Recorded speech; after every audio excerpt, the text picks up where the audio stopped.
Então, meninos e meninas, tudo bom? Então, hoje a gente vai dar continuidade à nossa disciplina de Química Geral 2, fazendo uma revisão dos conteúdos que foram vistos em soluções nas nossas primeiras aulas. Então, primeiro vamos começar pelos conceitos básicos. O que é uma solução? A solução vai ser uma mistura homogênea, tanto em aspecto visual quanto em composição. Então, aqui do lado a gente tem um copo de água com sal. Ao agitar, o aspecto do sal desaparece completamente, uma vez que ele se dissolve, ficando apenas uma solução incolor.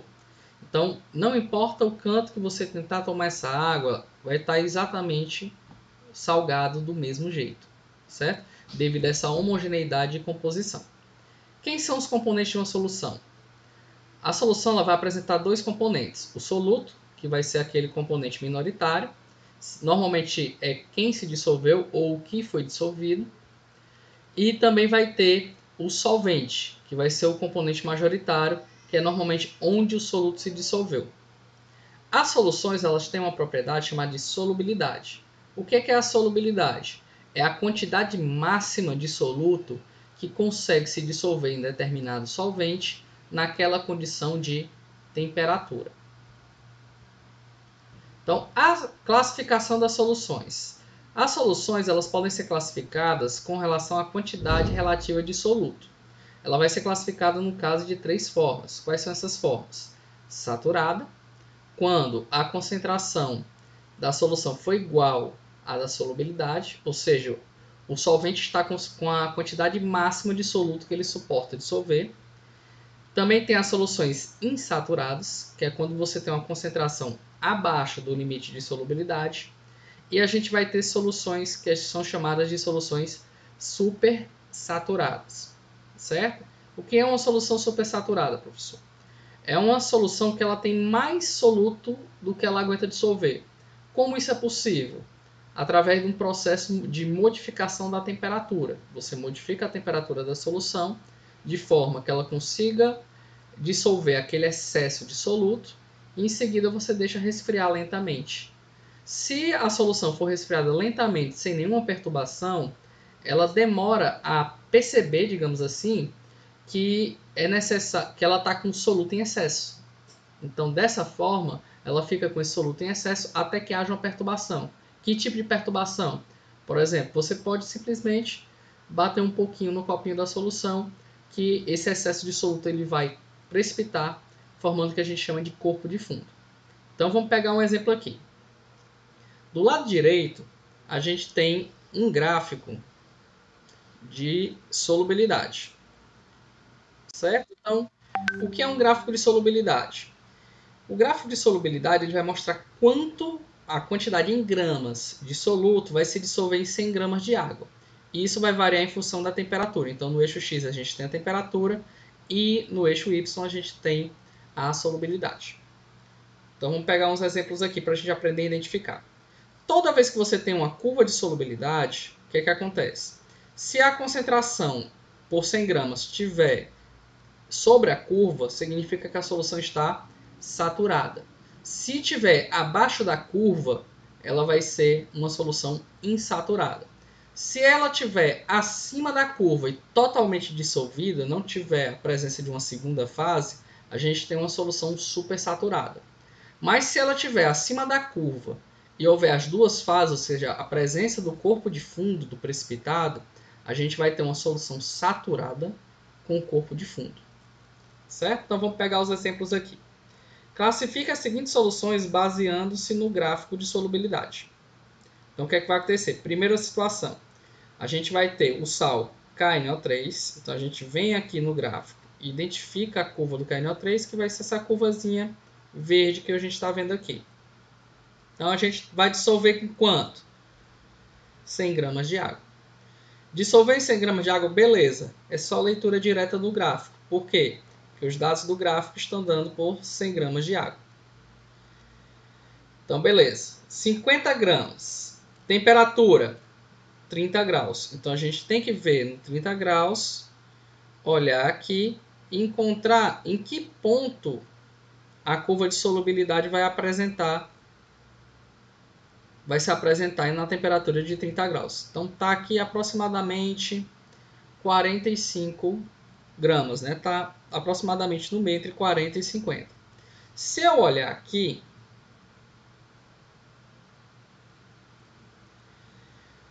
tem 50 gramas de KNO3, né? Como aqui ele só suporta 45, o ponto de 50 gramas está aqui, certo? Como ele fala em solução, ou seja, se ele não falou nada que diga o contrário, se ele fala só solução, é porque só tem uma fase. Então, só tem uma fase e você tem mais sal do que o solvente suporta, então essa primeira solução ela vai ser uma solução super saturada. Certo? Vamos agora para o segundo ponto.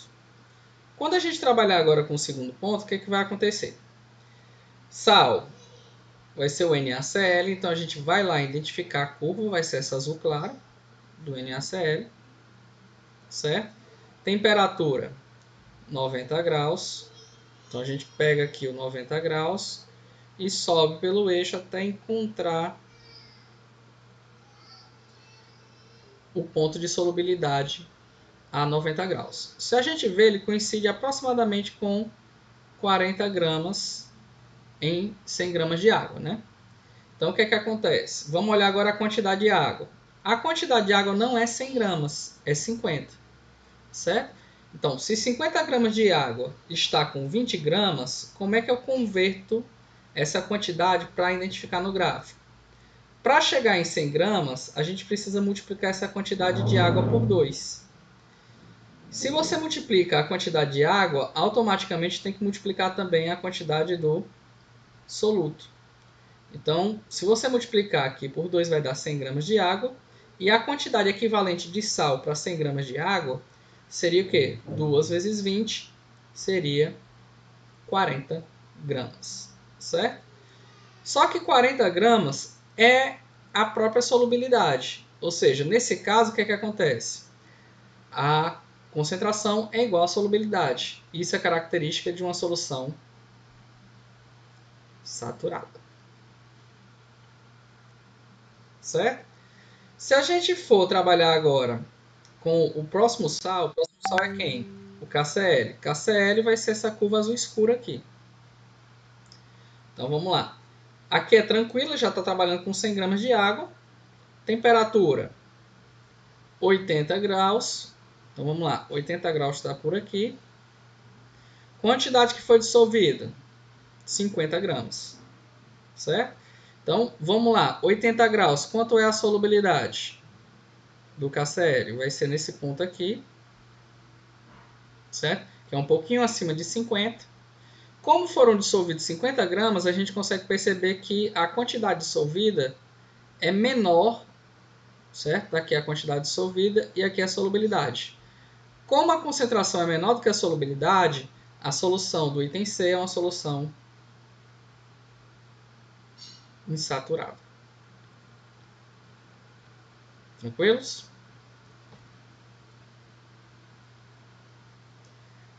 Com relação a essa questão da curva de solubilidade, existe um processo de purificação de substância chamado de cristalização. Certo? Então, como é que funciona o princípio dessa cristalização? Quando há mudança de temperatura de uma solução saturada, vai ocorrer a diminuição e o excesso de soluto. Então, automaticamente, se você perturbar essa solução, o excesso de soluto ele precipitar. Certo? Então, com isso a gente consegue determinar quanto pode ser cristalizado a partir de uma determinada quantidade de sal. Então, por exemplo, foi preparada uma solução saturada de KNO3. Então, o nosso sal aqui vai ser o KNO3, curva verde, em 200 gramas de água a 50 graus. Então, vamos para a temperatura do KNO3. A solubilidade vai ser aproximadamente 90, certo? Gramas do KNO3 em 100 gramas de água. Como aqui eu estou utilizando o dobro de água, 200 gramas, e a solução está saturada, cada 100 gramas dissolve 90. 200 gramas vai dissolver o dobro. Então a gente vai ter o quê? 180 gramas de KNO3.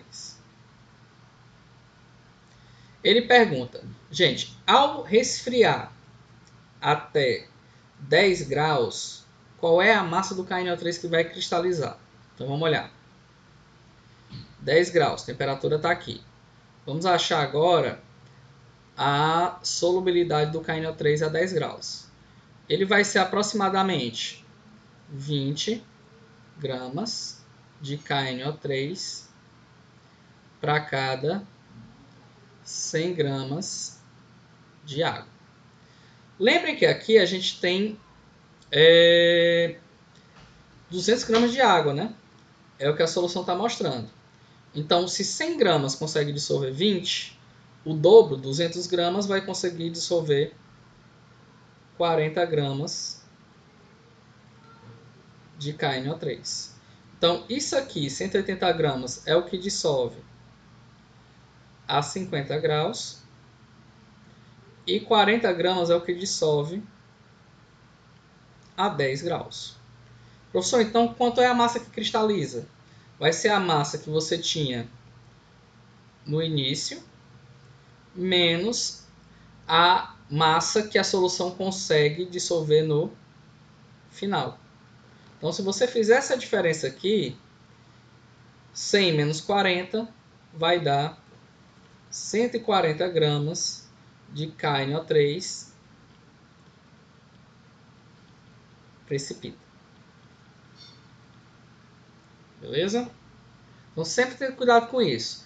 Vê quanto é que tu tinha antes, depois de resfriar, calcula quanto ainda consegue permanecer dissolvido, nesse caso 40 gramas, e no final, fazendo a diferença, você determina quanto é a massa que precipita. Tranquilos? Então vamos para frente. As soluções, elas também podem ser classificadas de acordo com a propriedade dela conduzir ou não corrente elétrica. De acordo com isso, as soluções têm dois tipos de classificação, são soluções eletrolíticas e solução não eletrolíticas. As eletrolíticas são aquelas capazes de conduzir corrente elétrica. Essa condução se deve à presença de íons, certo? Então, normalmente são espécies que produzem íons presentes na solução. Já as soluções não eletrolíticas, elas não conduzem. Então você tem ali simplesmente moléculas que se dissolveram naquele solvente e não se ionizam nem se dissociam. Eletrólitos. Eletrólito vai ser qualquer substância que, quando você dissolver, ela vai conseguir produzir íons em solução. Esses eletrólitos podem ser classificados de duas formas, os fortes e os fracos. Os fortes normalmente são quem? Os sais, os ácidos e as bases fortes. Os fracos quem são? Os ácidos e as bases fracas. Beleza? Então aqui a gente tem um exemplo de uma lâmpada que está com um circuito aberto, passando por dentro de uma solução. A água, certo? No seu estado natural, ela não conduz corrente elétrica, certo? Então, se você adicionar qualquer soluto aqui que seja não eletrolítico, não vai fazer diferença. Aí o que acontece? No momento que você colocar um soluto eletrolítico aqui, automaticamente em solução vão se produzir os íons, certo? Esses íons conseguem transmitir a corrente elétrica fechando o circuito. Então, consequentemente, a lâmpada acende. Se você colocar um eletrólito fraco, por exemplo, ácido acético, o ácido acético ele não se dissocia completamente. Então, a quantidade de íons que ele produz em solução é baixa e a condução de corrente elétrica também vai ser baixa por isso. Então, a lâmpada ela vai acender, mas vai acender com um brilho menor. Beleza?